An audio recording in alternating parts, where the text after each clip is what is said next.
കൃഷ്ണ കൃഷ്ണ ഹരേ ഹരേ ഹരേ രാമ രാമ രാമ ഹരേ ഹരേ. ഹരേ കൃഷ്ണ കൃഷ്ണ കൃഷ്ണ ഹരേ ഹരേ ഹരേ ഹരേ രാമ ഹരേ ഹരേ രാമ രാമ ഹരേ രാമ ഹരേ ഹരേ.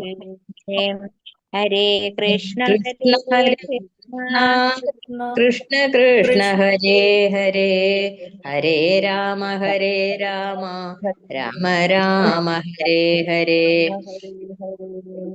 ഹരേ കൃഷ്ണ കൃഷ്ണ കൃഷ്ണ കൃഷ്ണ ഹരേ ഹരേ ഹരേ രാമ രാമ രാമ ഹരേ ഹരേ. ഹരേ കൃഷ്ണ ഹരേ കൃഷ്ണ കൃഷ്ണ ഹരേ കൃഷ്ണ. കൃഷ്ണ ഹരേ ഓം ഹരേ. നമോ ഭഗവതേ വാസുദേവായ. ഓം നമോ ഭഗവതേ വാസുദേവായ. ഓം നമോ ഭഗവതേ വാസുദേവായ. ഓം അജ്ഞാനതിമിരാന്തസ്യ ജ്ഞാനാഞ്ജനശലാകയ ചക്ഷുരുന്മീലിതം യേന തസ്മൈ ശ്രീ ഗുരവേ നമഃ. ശ്രീചൈതന്യ മനോഭീഷ്ടം സ്ഥാപിതം യേന ഭൂതലേ സ്വയം രൂപകഥാ മഹ്യം ദദാതി സ്വപദാന്തികം. വന്ദേഹം ശ്രീഗുരോ ശ്രീയുതപദകമലം ശ്രീഗുരൂൻ വൈഷ്ണവാംശ്ച ശ്രീരൂപം സാഗ്രജാതം സഹഗണ രഘുനാഥാന്യുതം തം സജീവം സാദ്വൈതം സാവധൂതം പരിജനസഹിതം കൃഷ്ണചൈതന്യദേവം ശ്രീരാധാകൃഷ്ണപാദാൻ സഹഗണ രഘുനാഥാന്യുതാം തം സജീവം. ഹേ കൃഷ്ണ കരുണ സിന്ധു ദീനബന്ധോ ജഗത്പതേ ഗോപേശ ഗോപികാകാന്ത രാധാകാന്ത നമോസ്തുതേ. തപ്തകാഞ്ചന ഗൗരാംഗീ ശ്രീരാധേ വൃന്ദാവനേശ്വരി വൃഷഭാനുസുതേ ദേവി പ്രണമാമി ഹരിപ്രിയേ. ജയ ശ്രീകൃഷ്ണ ചൈതന്യ പ്രഭു നിത്യാനന്ദ ശ്രീ അദ്വൈത ഗദാധര ശ്രീവാസാദി ഗൗരഭക്തവൃന്ദ. ഹരേ കൃഷ്ണ കൃഷ്ണ കൃഷ്ണ ഹരേ ഹരേ ഹരേ രാമ രാമ രാമ ഹരേ ഹരേ. श्री श्री राधा गोविंद की जय. श्रील प्रभुपाद की जय. गुरु महाराज की जय. हरे कृष्ണ. എല്ലാവർക്കും പ്രണാമം. കൃഷ്ണ മാതാജി. ഹരേ കൃഷ്ണ മാതാജി. ഹരേ കൃഷ്ണ. എല്ലാവർക്കും പ്രണാമം. ഹരേ മാതാജി. ഹരേ കൃഷ്ണ ഹരേ കൃഷ്ണ. ഇപ്പൊ ഇസ്കോൺ മാംഗ്ലൂരു ശ്രീ ശ്രീ രാധാ ഗോവിന്ദ ടെമ്പിളിൽ നിന്നുള്ള 18 ദിവസത്തെ ഭഗവത്ഗീത പാഠ ക്ലാസ്സിലേക്ക് എല്ലാവർക്കും സ്വാഗതം. ഇന്ന് നമ്മൾ 11ാമത്തെ ദിവസത്തിലേക്ക് വന്നു. വിശ്വരൂപ ദർശനം എന്നുള്ള അധ്യായം 11 ഇന്ന് നമ്മൾ കാണാൻ പോകുന്നത്. അപ്പൊ ഇന്നലെ നമ്മൾ ധന്യമായിട്ടുള്ള ഒരു അധ്യായമാണ് ഇന്നലെ കണ്ടത് അല്ലെ. ഭഗവാനെ കുറിച്ചുള്ള സത്യമൊക്കെ നമ്മൾ മനസ്സിലാക്കി. ആ ഭഗവാന്റെ ഒരു ചെറിയൊരു അംശശക്തി അല്ലെ, അതുകൊണ്ടാണ് ഈ പ്രപഞ്ചം തന്നെ നിലനിൽക്കുന്നത് എന്നുള്ള അതീവ രഹസ്യമായിട്ടുള്ള അറിവ് നമ്മൾക്ക് കിട്ടി. ദേവന്മാർക്കോ മഹർഷിമാർക്കോ പോലും ഭഗവാനെ അറിഞ്ഞുകൂടാ അല്ലെ, അറിയാൻ സാധിക്കില്ല. എന്താ കാരണം? ഭഗവാനാണ് ആദിമൻ അല്ലെ. പിന്നെ ഭഗവത്ഗീതയുടെ സത്ത് എന്ന് പറയാവുന്ന ആ ചതുശ്ലോകി ഗീത 10ാം അധ്യായത്തിൽ നമ്മൾ കണ്ടു. അവിടെ ഭഗവത്ഗീതയിലൂടെ നമുക്ക് തരാൻ ഉദ്ദേശിച്ച സന്ദേശമെല്ലാം ആ 4 ശ്ലോകങ്ങളിൽ ഉൾക്കൊണ്ടിട്ടുണ്ടായിരുന്നു. ഭഗവാൻ എല്ലാത്തിൻ്റെയും ഉറവിടമാണ്. ഭഗവാന്റെ ശുദ്ധ ഭക്തര് എപ്പോഴും പരമാനന്ദം അനുഭവിക്കുന്നുണ്ട് അല്ലെ. ഭഗവാനെ പ്രാപിക്കാനുള്ള ബുദ്ധി ഭക്തന് ഭഗവാൻ തന്നെ അന്തര്യാമിയായിരുന്ന് വെളിവാക്കി കൊടുക്കും. ഹൃദയത്തില് ജ്ഞാനദീപം തെളിയിച്ചിട്ട് അജ്ഞാനമാകുന്ന അന്ധകാരത്തിനെയെല്ലാം ഭഗവാൻ അകറ്റുന്നുണ്ട് എന്നൊക്കെ നമ്മള് ചതുശ്ലോകി ഗീതയിലൂടെ മനസ്സിലാക്കി. അപ്പൊ അർജുനൻ എങ്ങനെയാണ് ഭഗവാനെ അംഗീകരിച്ചതെന്നും പിന്നെ ഭഗവാന്റെ വിഭൂതികള് അതൊക്കെ നമ്മള് കണ്ടു. അപ്പോ മനുഷ്യജന്മത്തിന്റെ പൂർണ്ണത അതെന്താണെന്ന്, ധർമ്മം എന്താണ് എന്ന് തിരിച്ചറിഞ്ഞ് ഭഗവത് പ്രാപ്തിക്കായുള്ള ജീവിതം കാഴ്ചവെക്കണം. അതാണ് നമ്മുടെ ലക്ഷ്യമാവേണ്ടത്. അപ്പൊ അർജുനൻ ഭഗവാനെ എങ്ങനെയാണ് അംഗീകരിച്ചത്? പരം ബ്രഹ്മ പരം ധാമ പവിത്രം പരമം ഭവാൻ പുരുഷം ശാശ്വതം ദിവ്യം ആദിദേവമജം വിഭും. അങ്ങ് പരമദിവ്യോത്തമ പുരുഷനാണ്. പരമമായ ധാമവും പവിത്രമായതും നിരപേക്ഷ തത്വവും അങ്ങ് തന്നെയാണ്.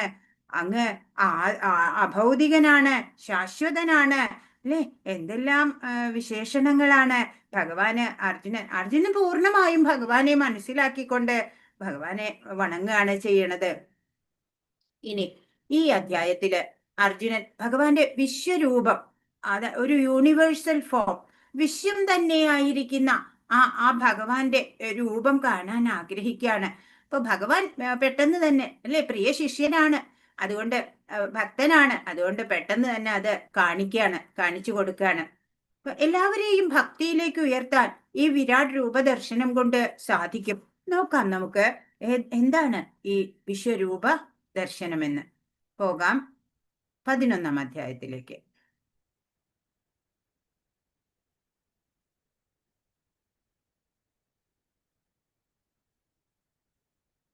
ഹരേ കൃഷ്ണ.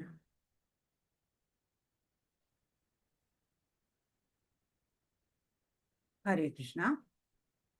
അപ്പോ വിശ്വരൂപ ദർശനമാണ് 11ാമത്തെ അധ്യായം.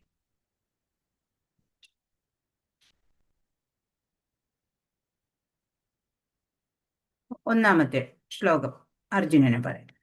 അർജുന ഉവാച മദനുഗ്രഹായ പരമം ഗുഹ്യമധ്യാത്മസംജ്ഞിതം തത് യത്വയോക്തം വചസ്തേന മോഹോയം വിഗതോ മമ.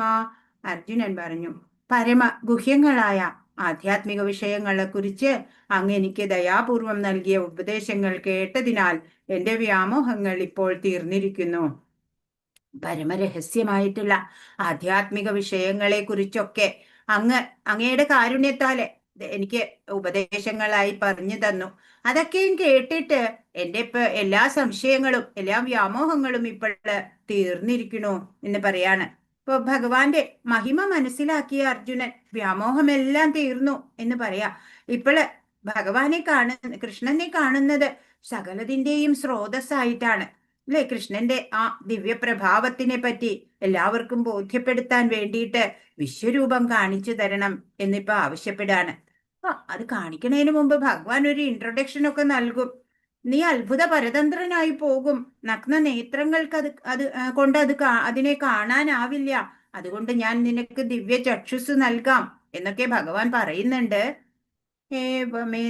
യഥാതത്വം ആത്മാനം പരമേശ്വര ദ്രഷ്ടുമിച്ഛാമി തേ രൂപമൈശ്വരം പുരുഷോത്തമ.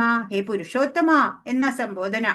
ഹേ പരമ്പൊരുളെ, അങ്ങു തന്നെ സ്വയം വിവരിച്ചതുപോലെയുള്ള അവിടുത്തെ യഥാർത്ഥമായ സ്ഥിതിയിൽ ഞാൻ അങ്ങയെ എന്റെ മുന്നിൽ കാണുന്നുവെങ്കിലും ഈ വിശ്വാവിഷ്കാരത്തിൽ എങ്ങും അങ്ങ് ഉൾച്ചേർന്നു നിൽക്കുന്നത് എങ്ങനെയെന്ന് കാണാൻ എനിക്ക് ആഗ്രഹമുണ്ട്.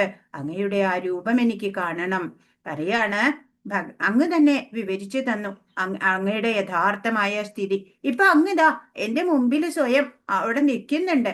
പക്ഷേ എനിക്ക് അങ്ങ് പറഞ്ഞ പോലെ ഈ പ്രപഞ്ചമാകെ വ്യാപിച്ചു നിൽക്കുന്നുണ്ട് പറഞ്ഞു. അപ്പോ ഈ വിശ്വ ആവിഷ്കാരത്തിൽ എങ്ങും അങ്ങ് ഉൾച്ചേർന്ന് നിൽക്കുന്നത് എങ്ങനെയാണ് എന്ന് എനിക്ക് കാണാൻ ആഗ്രഹമുണ്ട്. അപ്പൊ ആ രൂപം അങ്ങ് എനിക്കൊന്ന് കാണിച്ചു തരണം എന്ന് പറയാണ്. അപ്പോ ഈ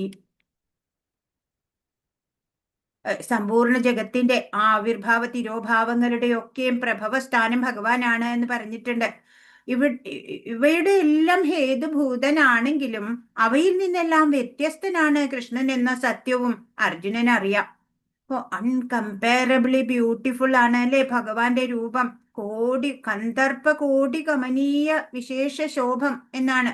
കോടി കാമദേവന്മാരുടെ, ഒരു കാമദേവന് തന്നെ വലിയ സൗന്ദര്യ. അപ്പൊ കോടി കാമദേവന്മാരുടെ സൗന്ദര്യം ഒരുമിച്ചായാലോ, അതാണ് ഭഗവാന്റെ ആ ശ്യാമ സുന്ദര രൂപം. ഗോലോക വൃന്ദാവനം ഉണ്ടല്ലോ, അവിടെ കമലത്തിന്റെ ഷേപ്പാണ് എന്നാ പറയാ. കമലം ബ്രഹ്മാവിന്റെ സൃഷ്ടിയല്ല, അത് അതീന്ദ്രിയമായതാ. ഇപ്പോ ഭഗവാനെ കുറിച്ച് പറയുമ്പോ എല്ലാം കമലനയനം, പാദപങ്കജം എന്നൊക്കെയാ പറയാ നമ്മള്, അല്ലെ? അത് അതീന്ദ്രിയമാണ്. അതിനാലാണ് ഇപ്പോ ഇവിടെ യഥാർത്ഥ രൂപത്തില് ഇരു കൈകളുമുള്ള ഭഗവാൻ എന്റെ മുന്നിൽ നിൽക്കുന്നുണ്ട്. അർജുനൻ പറയാണ്, അല്ലെ? അർജുനന്റെ മുമ്പിലുണ്ട്. അർജുനന് ഭഗവാനിലുള്ള വിശ്വാസം സ്ഥിരീകരിക്കാൻ വേറൊരു രൂപത്തിന്റെ ആവശ്യമൊന്നും ഇല്ല. പക്ഷെ കലിയുഗത്തില് പലരും ഈശ്വര അവതാരമാണെന്നൊക്കെ പറഞ്ഞു വരും. അപ്പൊ കണ്ണടച്ച് അവരെ വിശ്വസിക്കേണ്ട. വിശ്വരൂപം കാണിക്കാൻ ഭഗവാനെ കൊണ്ട് മാത്രമേ സാധിക്കുള്ളൂ.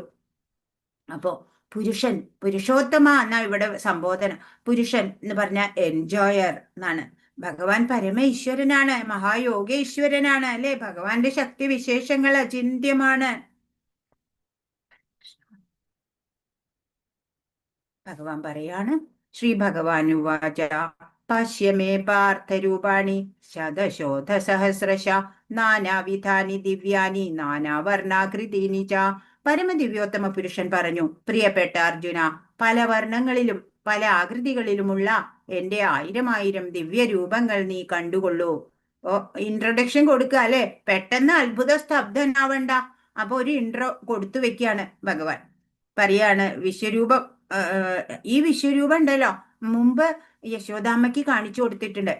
പിന്നെ മണ്ണ് തിന്നുന്ന സമയം വാ തുറന്നപ്പോള് വായിൽ വിശ്വരൂപം കണ്ടിട്ടുണ്ട് ആ അമ്മ ഭയപ്പെട്ടു എന്ന് കണ്ടപ്പോ പെട്ടെന്ന് തന്നെ ആ രൂപം മറക്കുകയും ചെയ്തു ഭഗവാൻ. പിന്നെ ഹസ്തിനപുരത്ത് യുദ്ധം ഒഴിവാക്കാൻ സമാധാന ചർച്ചയ്ക്കിടയിലും കാണിച്ചിട്ടുണ്ട്. പക്ഷെ ഭക്തൻ ഉണ്ടല്ലോ, ഈ രൂപമല്ല, ശ്യാമസുന്ദര രൂപമാണ് ആഗ്രഹിക്കുക ഒരു ഭക്തൻ. സൗമ്യ വപു അതാണ് ആഗ്രഹിക്കുക. വിശ്വരൂപം കാണുന്നതിനും ഭഗവത് കൃപയുണ്ടെങ്കിൽ മാത്രം തന്നെ സാധിക്കുള്ളൂ. 8ാമത്തെ ശ്ലോകം. നതു മാം ശക്യസേ ദ്രഷ്ടും അനൈനൈവ സ്വചക്ഷുഷാ ദിവ്യം ദദാമി തേ ചടു പശ്യമേ യോഗമൈശ്വരം. പക്ഷെ നിന്റെ ഈ നേത്രങ്ങൾക്ക് ഞാൻ ദൃശ്യനാവില്ല, അതുകൊണ്ട് നിനക്ക് ഞാൻ ദിവ്യ ചക്ഷുസ് നൽകുന്നു. എന്റെ വിഭൂതികളെ യഥേഷ്ടം കണ്ടുകൊള്ളൂ. ഇപ്പൊ ഭഗവാന്റെ ആത്മമിത്രവും അഭിജ്ഞനുമെങ്കിലും അർജുനനും ഭഗവാനെ കുറിച്ചുള്ള അറിവ് ഇപ്പോഴും പൂർണ്ണമായിട്ടില്ല. അതുകൊണ്ട് അത്ഭുതാവഹങ്ങളായ ഈ രൂപം വെളിപ്പെടുത്താണ്, കൂടുതൽ ബോധവാനാക്കാം എന്നുള്ള ഉദ്ദേശത്താല്. തന്റെ വിശ്വരൂപം ദർശിക്കാൻ ഭഗവാൻ അർജുനന് ദിവ്യ ചക്ഷുസ് നൽകാണ്. ഇപ്പൊ എന്താണ് 3D സിനിമ ഒക്കെ കാണാൻ പ്രത്യേക കണ്ണട ഉപയോഗിക്കും. ഇതിപ്പോ കാണാൻ പോകുന്നത് 6Dയിലും കൂടും. മാംസചക്ഷുസ് കൊണ്ടൊന്നും കാണാൻ സാധിക്കില്ല എന്ന് പറയാണ്. ഹരേ കൃഷ്ണ. അതുകൊണ്ട് ദിവ്യ ചക്ഷുസ്. അപ്പൊ ഇവിടെ നമ്മുടെ കണ്ണുകള് അല്ലെ, നമ്മുടെ ഇന്ദ്രിയങ്ങളൊക്കെ പരിമിതങ്ങളാണ് എന്ന് നമ്മൾ മുമ്പ് പഠിച്ചു. ഇപ്പൊ കണ്ണുകൾക്ക് ഇപ്പൊ ചെറിയ തീരെ സൂക്ഷ്മമായതിനെ കാണാൻ മൈക്രോസ്കോപ്പ് വേണം, ദൂരത്തുള്ളതിനെ കാണാൻ ടെലിസ്കോപ്പ് വേണം. നമ്മുടെ കണ്ണിന്റെ പരിമിതി ആണ് അതിന് കാരണം. പിന്നെ ഇവിടെ നോക്കൂ, ഒരു സൈഡില് കേടുവന്ന ആപ്പിളാണ്, പക്ഷെ അത് കണ്ണാടിയിൽ കാണുമ്പോൾ നമ്മൾ വിചാരിക്കും ഓ നല്ല ആപ്പിളാന്ന് വിചാരിക്കും. അതുപോലെ ഇവിടെ ഒരു പിക്ചർ, അതെ ആ പിക്ചർ അനങ്ങുന്നതായിട്ട് നമുക്ക് നമ്മുടെ കണ്ണുകളിൽ തോന്നും അല്ലെ. നമ്മുടെ കണ്ണുകൾ നമ്മളെ വഞ്ചിക്കും, അത് അനങ്ങുന്നൊന്നുമില്ല അല്ലെ. അപ്പൊ കണ്ണുകളുടെ പരിമിതി. ഉത്തമ ഭക്തൻ വിശ്വരൂപ ദർശനം ആഗ്രഹിക്കുന്നില്ല. അർജുനന് കൃഷ്ണന്റെ പ്രസ്താവനകൾ സാധൂകരിക്കണമായിരുന്നു. അതോടൊപ്പം ഭാവിയിൽ ജനങ്ങൾക്ക് ബോധ്യപ്പെടുത്തുകയും വേണം.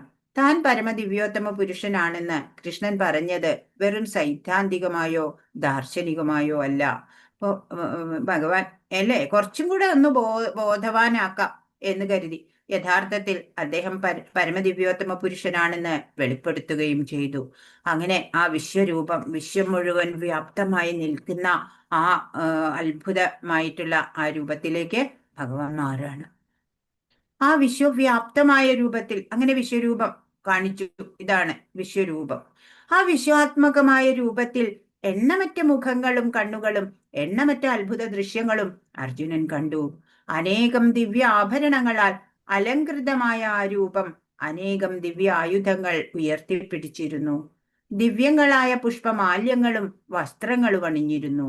ദിവ്യങ്ങളായ ഗന്ധദ്രവ്യങ്ങൾ ശരീരത്തിൽ പൂശിയിരുന്നു. അത്ഭുതാവഹവും തേജോമയവും അമേയവും സർവവ്യാപ്തവുമായിരുന്നു ആ രൂപം.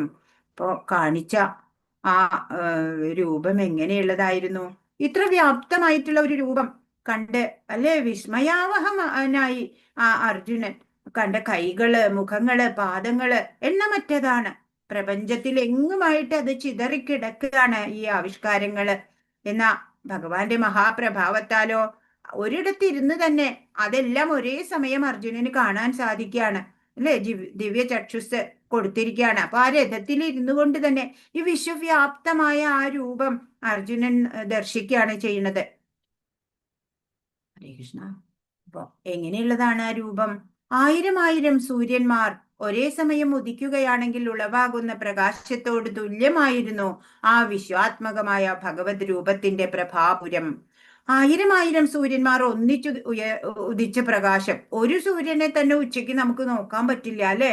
അപ്പോ വിവരണാതീതമായ ഒരു ദൃശ്യമാണ് അവിടെ കണ്ടത്. ധൃതരാഷ്ട്രർക്ക് അതിന്റെ ഒരു മാനസിക ചിത്രീകരണം നൽകാൻ ഇപ്പോ സഞ്ജയൻ യത്നിച്ചുകൊണ്ടിരിക്കുക. എങ്ങനെ ഇത് വിവരിക്കും അല്ലെ? വിവരണാതീതമാണ് ആ ദൃശ്യം. 15-ാമത്തെ ശ്ലോകം. അർജുന ഉവാച പശ്യാമി ദേവാംസ്തവ ദേവദേഹേ സർവാംസ്തഥാ ഭൂതവിശേഷ സംഘാൻ ബ്രഹ്മാണമീശം കമലാസനസ്ഥം ഋഷീംശ്ച സർവാനുരഗാംശ്ച ദിവ്യാൻ. അർജുനൻ പറഞ്ഞു, ഹേ കൃഷ്ണ, അവിടുത്തെ ശരീരത്തിൽ സകല ദേവന്മാരെയും മറ്റു സകല ജീവജാലങ്ങളെയും ഞാൻ കാണുന്നു. മാത്രമല്ല താമരപ്പൂവിൽ ഇരുന്നരുളുന്ന ബ്രഹ്മദേവൻ, അതുപോലെ ജീവൻ, ഋഷികൾ, ദിവ്യ സർപ്പഗണങ്ങൾ എന്നിവരെയും ഞാൻ കാണുന്നു. പറയാണ് കൃഷ്ണ, എന്തൊക്കെയാണ് അങ്ങയുടെ ഈ വിശ്വവ്യാപ്തമായ രൂപത്തിൽ ഞാൻ കാണുന്നത്? സകല ദേവന്മാരും ഉണ്ട് അവിടെ, സകല ജീവജാലങ്ങളും. മാത്രല്ല താമരപ്പൂവിൽ ഇരുന്നിരുന്ന ബ്രഹ്മാവുണ്ട്, അതുപോലെ ശിവനുണ്ട്, ഋഷികള്, ദിവ്യ സർപ്പഗണങ്ങള് എല്ലാം ഞാൻ ആ രൂപത്തിൽ കാണുന്നുണ്ട് എന്ന് പറയാണ്. പ്രപഞ്ചത്തിലുള്ളതെല്ലാം അർജുനൻ ഇവിടെ കാണുകയാണ്. സൃഷ്ടിജാലത്തിൽ ആദിമനായ ബ്രഹ്മാവ്, പ്രപഞ്ചത്തിന്റെ അധസ്ഥലങ്ങളിൽ ഗർഭോദകശായി വിഷ്ണുവിന് മെത്തയായ ദിവ്യ സർപ്പം, അതൊക്കെ ഭഗവത് കരുണയാല് സർഗ ആരംഭം മുതൽ അന്ത്യം വരെ ദൃശ്യമായി അല്ലെ? സൃഷ്ടി തുടങ്ങുമ്പോ പ്രഭവം മുതൽ പ്രളയം വരെയുള്ള എല്ലാം അവിടെ ദൃശ്യമാവാണ് അർജുനന്. 16-ാമത്തെ ശ്ലോകത്തിന്റെ താല്പര്യം. അല്ലയോ ജഗന്നാഥ, വിശ്വരൂപ, അങ്ങയുടെ ശരീരത്തിൽ എല്ലായിടത്തും എണ്ണമറ്റ കൈകളും ഉദരങ്ങളും വായ്കളും കണ്ണുകളും ഉരുത്തിരിഞ്ഞു വരുന്നു. ഇവയ്ക്ക് അവസാനമില്ല, ആദിയോ മധ്യമോ അന്തമോ കാണുന്നില്ല. അപ്പോ അതിന് ചേഞ്ച് സംഭവിക്കുന്നുണ്ട്. രൂപത്തിന് ഒരേ രൂപത്തിൽ അങ്ങനെ നിൽക്കുകയല്ല, അത് മാറി മാറി വരികയാണ്. അധികം കണ്ണുകള്, കൈകള് അല്ലേ, അതൊക്കെ അങ്ങനെ ഉരുത്തിരിഞ്ഞു വരിക, ഉണ്ടായി വരികയാണ്. അവസാനം ഇല്ല, വീണ്ടും ഉണ്ടായിക്കൊണ്ടിരിക്കുകയാണ്. ഇതിന്റെ തുടക്കം എവിടെയാ, മധ്യം എവിടെയാ, അന്ത്യം എവിടെയാ അറിയാൻ പറ്റുന്നില്ല. ആളിക്കത്തുന്ന അഗ്നിയുടെയും മധ്യാഹ്ന സൂര്യന്റെയും പ്രകാശം പോലെ ചൂഴെ പരക്കുന്നതും കണ്ണഞ്ചിപ്പിക്കുന്നതുമായ മഹാജ്യോതിസ് കൊണ്ട് ദുർദൃശ്യമാണ് അങ്ങയുടെ ഈ രൂപം. എങ്കിലും അനേകം വിധത്തിലുള്ള കിരീടങ്ങളും ഗദകളും ചക്രങ്ങളും ധരിച്ച തേജോമയമായ ഈ രൂപം ഞാൻ എവിടെയും കാണുന്നു. പറയാണ്, മധ്യാഹ്ന സൂര്യൻ, ഒരു സൂര്യനെ നമുക്ക് നോക്കാനാവില്ല. ആയിരം സൂര്യന്റെ പ്രകാശം, ആളിക്കത്തുന്ന തീയുടെ പ്രകാശം, അതൊക്കെ ചൂഴെ പരക്കുന്നത്, അങ്ങനെ കണ്ണഞ്ചിപ്പിക്കുക, നോക്കാൻ ദുർദൃശ്യമാണ് അങ്ങയുടെ ഈ രൂപം. മഹാജ്യോതിസാണ് ഇവിടെ. എന്നാലും അനേകം വിധത്തിലുള്ള കിരീടങ്ങള് ഗദകള് ചക്രങ്ങളൊക്കെ ധരിച്ചിട്ടുള്ള ആ തേജോമയമായ രൂപം ഞാൻ എല്ലായിടത്തും കാണുന്നു കൃഷ്ണ എന്ന് പറയാണ് അർജുനൻ. ധൃതരാഷ്ട്രപുത്രന്മാരെല്ലാവരും, അവരെ സഹായിക്കുന്ന രാജാക്കന്മാരും അനേകം കണ്ണുകള് കാലുകള് ഇതൊക്കെയും കണ്ടു. അത് കഴിഞ്ഞിട്ട് വിശ്വരൂപം ഈ അർജുനനും സഞ്ജയനും കാണുന്നുണ്ട്. കുരുക്ഷേത്ര ഭൂമിയില് രുദ്രൻ, ആദിത്യൻ, യക്ഷൻ, കിന്നരര്, അസുരര്, ഗന്ധർവര് ഇവരും അവരവരുടെ ലോകങ്ങളിൽ നിന്ന് ഇത് കണ്ടിട്ട് ഭയപ്പെടുന്നുണ്ട്. മറ്റു ലോകങ്ങളിലുള്ളവരും കാണുന്നുണ്ട്. അപ്പൊ അത്ഭുതം പിന്നെ ഭയമായി മാറുകയാണ്. മനസ്സന്തുലനം കിട്ടാതെ വരികയാണ്. എന്താ കാരണം? ധൃതരാഷ്ട്രപുത്രന്മാരെല്ലാവരും, അവരെ സഹായിക്കുന്ന രാജാക്കന്മാരും, ഭീഷ്മർ, ദ്രോണർ, കർണൻ എന്നിവരും, നമ്മുടെ യോദ്ധാക്കളിൽ പ്രമുഖന്മാരും എല്ലാം അങ്ങയുടെ ഭീകരങ്ങളായ വായ്ക്കുള്ളിലേക്ക് അതിവേഗത്തിൽ കടന്നു പോവുകയാണ്. ആ ദംഷ്ട്രങ്ങൾക്കിടയിൽപ്പെട്ട ചിലരുടെ ശിരസ്സുകൾ ചതഞ്ഞരയുന്നു. ഭയാനകമായിട്ടുള്ള ഒരു കാലരൂപത്തിലേക്ക് മാറി ആ രൂപം. എന്നിട്ടോ ഈ രണ്ട് സൈന്യത്തിലെയും സേനാംഗങ്ങൾ എല്ലാ പേരും തന്നെ ആ എന്താ പറയാ ഭീകരങ്ങളായിട്ടുള്ള ആ വായ്കളിലേക്ക് ഇങ്ങനെ കടന്നു പോവുകയാണ്. അതിവേഗത്തിലാ കടന്നു പോണത്. അപ്പൊ ഈയാമ്പാറ്റകളൊക്കെ തീയിൽ ചെന്ന് പതിക്കുന്ന പോലെ, പറന്നു ചെന്ന് പതിക്കുന്നത് പോലെ, അങ്ങനെ ആ ദംഷ്ട്രകൾക്കിടയിൽപ്പെട്ട് പലരുടെയും ശിരസ്സുകളൊക്കെ ഇങ്ങനെ ചതഞ്ഞറിയ, രക്തം ഇങ്ങനെ ഒഴുക, അങ്ങനെയുള്ള ആ ഒരു രൂപം, ഭയാനകമായ കാലരൂപം അർജുനൻ കണ്ടു. സമയം രൂപം കൊണ്ടുവരുന്നു. ദംഷ്ട്രങ്ങളുള്ള ആ ഭീകര രൂപം ഉണ്ടല്ലോ, യുദ്ധഭൂമിയിലുള്ള യോദ്ധാക്കളെ എല്ലാം, ആ യോദ്ധാക്കളൊക്കെ ആ കാലരൂപത്തിന്റെ വായ്ക്കുള്ളിലേക്ക് കടക്കുകയാണ്. പല്ലുകൾക്കിടയിൽപ്പെട്ട് തലകളൊക്കെ ചതഞ്ഞരഞ്ഞു. ഇനി ഇതിന് ആദിയും അന്തവുമില്ല. അപ്പോ യുദ്ധത്തിന് മുമ്പ് തന്നെ ഇവരെല്ലാം മരിച്ചു കഴിഞ്ഞു. നീ യുദ്ധം ചെയ്തില്ലെങ്കിലും ഇവർ മരിക്കും. ഇതെല്ലാം ഭഗവാന്റെ പ്ലാനിങ് ആണ് അല്ലെ? കാലം കൊണ്ട് മായാത്തതൊന്നുമില്ല. അപ്പോ എല്ലാം ഇവിടെ നടക്കുന്നത് എല്ലാം ഭഗവാന്റെ പ്ലാൻ അനുസരിച്ചാണ്, ഭഗവാന്റെ സങ്കല്പം അനുസരിച്ചാണ് അല്ലെ? കുരുക്ഷേത്രത്തിൽ ഒത്തുചേർന്നവരിലെ ബഹുഭൂരിപക്ഷത്തിന്റെയും നാശവും അതുപോലെ അർജുനന്റെ വിജയവും ഇതിനാലെ സൂചിപ്പിക്കപ്പെടുകയാണ്, ഈ ഒരു ദൃശ്യം കാട്ടിക്കൊടുത്തുകൊണ്ട്. ഭീഷ്മരും കർണനും പോലും ഇല്ലാതെയാവും എന്ന് ഇതിലൂടെ കാണിച്ചു കൊടുക്കുകയാണ് ചെയ്യണത്. ഹരേ കൃഷ്ണ. 31ാമത്തെ ശ്ലോകത്തിന്റെ താല്പര്യം: ദേവാധിദേവ, ഉഗ്രമൂർത്തെ, അങ്ങ് ആരാണെന്ന് പറഞ്ഞു തരൂ. ഞാൻ പ്രണമിക്കുന്നു. എന്നിൽ കനിയണമേ. ആദിപുരുഷനായ അങ്ങയെ എനിക്കറിയണം. അങ്ങയുടെ ദൗത്യം എന്തെന്ന് മനസ്സിലാകുന്നില്ല.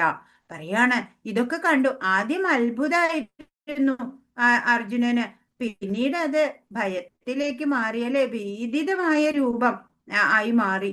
അപ്പോ പറയാണ്, ഉഗ്രമൂർത്തെ, ദേവാദിദേവ, അങ്ങ് ആരാണെന്ന് പറഞ്ഞു തരൂ. ഞാനിതാ പ്രണമിക്കുന്നു അങ്ങയുടെ മുമ്പില്. എന്നിൽ ദയവുണ്ടാവണം. ആദിപുരുഷനായ അങ്ങയെ എനിക്ക് അറിയണം. അങ്ങയുടെ ദൗത്യം എന്താണ് എനിക്ക് പറഞ്ഞു തരൂ എന്ന് അർജുനൻ പറയാണ്. കൃഷ്ണൻ തന്റെ സുഹൃത്താണ്, ഭഗവാനാണ് എന്നൊക്കെ അർജുനൻ അറിയാം. എങ്കിലും കൃഷ്ണന്റെ വിവിധ രൂപങ്ങൾ ദർശിച്ച സമയത്ത് അദ്ദേഹം അമ്പരന്നു പോയി. ഈ സംഹാര ശക്തി പ്രതിഭാസത്തിന്റെ യഥാർത്ഥ ദൗത്യം എന്താണെന്ന് ആരാഞ്ഞു. അങ്ങ് ആരാണ് എന്ന് ചോദിക്കാണ് അർജുനൻ. ഒരിക്കൽ ഭഗവാൻ സംഹാരമൂർത്തിയായ കാലത്തിന്റെ വടിവെടുക്കുന്നു.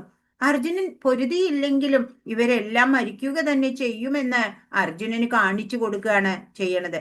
അപ്പോ പ്രഭുപാദ് പറയും, അപ്പൊ പിന്നെ എന്തിനാ ഭഗവാൻ യുദ്ധം ചെയ്യാൻ അർജുനനോട് പറയുന്നത് അല്ലെ?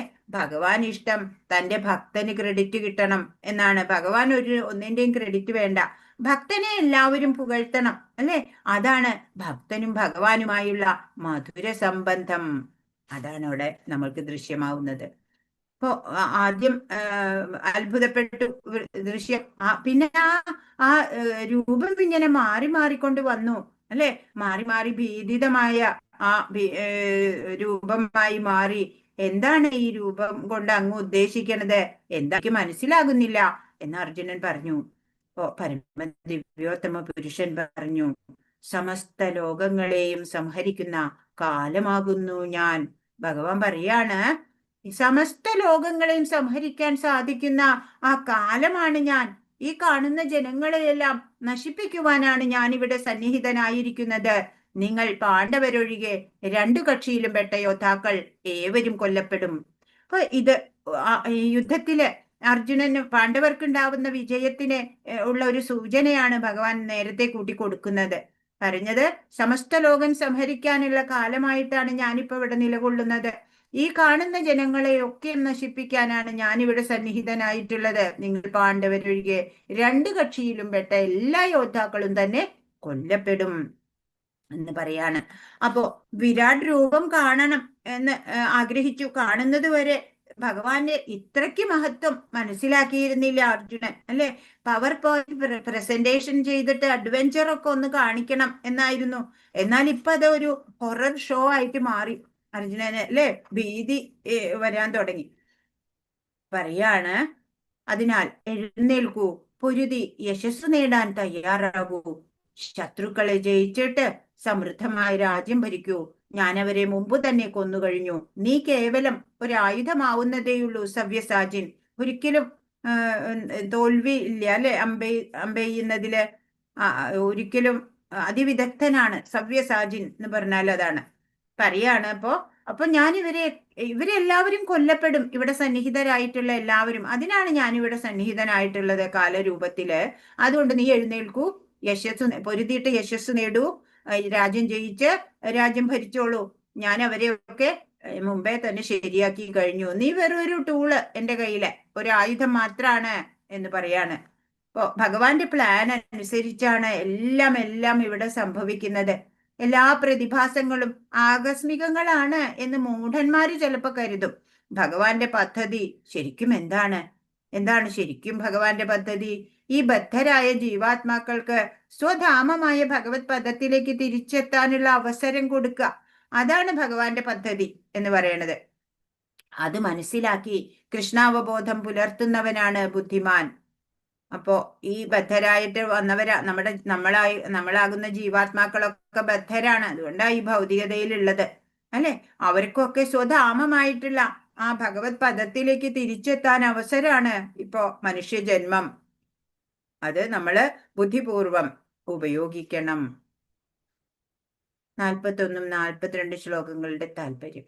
അങ്ങയുടെ മഹത്വം എന്തെന്നറിയാതെ സുഹൃത്തെന്ന് മാത്രം കരുതി ഹേ കൃഷ്ണ, ഹേ യാദവ, ചങ്ങാതി എന്നെല്ലാം ഞാൻ അങ്ങയെ സ്നേഹത്തിലോ സംഭ്രാന്തിയിലോ വിളിച്ചു പോന്നു. നാം തനിച്ചായിരിക്കുമ്പോഴും മറ്റുള്ളവർക്കിടയിൽ ഇരിക്കുമ്പോഴും വിനോദിക്കുകയോ ഇരിക്കുകയോ ഒരേ കിടക്കയിൽ കിടക്കുകയോ ആഹാരം കഴിക്കുകയോ ചെയ്യുന്ന അവസരങ്ങളിലും പലപ്പോഴും അങ്ങയെ വേണ്ടത്ര മാനിക്കാതെ അപഹസിച്ചിട്ടുണ്ട്. അപ്പോ അർജുനൻ പറയാണ്, ഒന്ന് പുനർവിചിന്തനം ചെയ്യാണ്. അർജുനൻ പറയാണ്, അങ്ങയുടെ മഹത്വം എന്താണ് എന്നറിയാതെ വെറൊരു സുഹൃത്താണ് എന്ന് മാത്രം ഞാൻ കരുതി പോന്നു. ഹേ കൃഷ്ണ, ഹേ യാദവ, ചങ്ങാതി എന്നൊക്കെ ഞാൻ അങ്ങയെ സ്നേഹത്തിലോ സംഭ്രാന്തിയിലോ ഒക്കെ ഞാൻ വിളിച്ചു പോന്നു. തനിച്ചുള്ളപ്പോഴും മറ്റുള്ളവർക്കിടയിൽ ഇരിക്കുമ്പോഴും തമാശ രൂപത്തിലും ഒക്കെ ഒരേ കിടക്കയിൽ കിടക്കുക, ആഹാരം കഴിക്കുക ഒക്കെ ചെയ്യുന്ന അവസരങ്ങളിലും പലപ്പോഴും അങ്ങേക്ക് വേണ്ടത്ര മാനം തന്നിട്ടില്ല അല്ലെ, ആദരവ് ഞാൻ അർപ്പിച്ചിട്ടില്ല. ഞാൻ പലപ്പോഴും അങ്ങയെ മാനിക്കാതെ അപഹസിച്ചിട്ടുണ്ട്.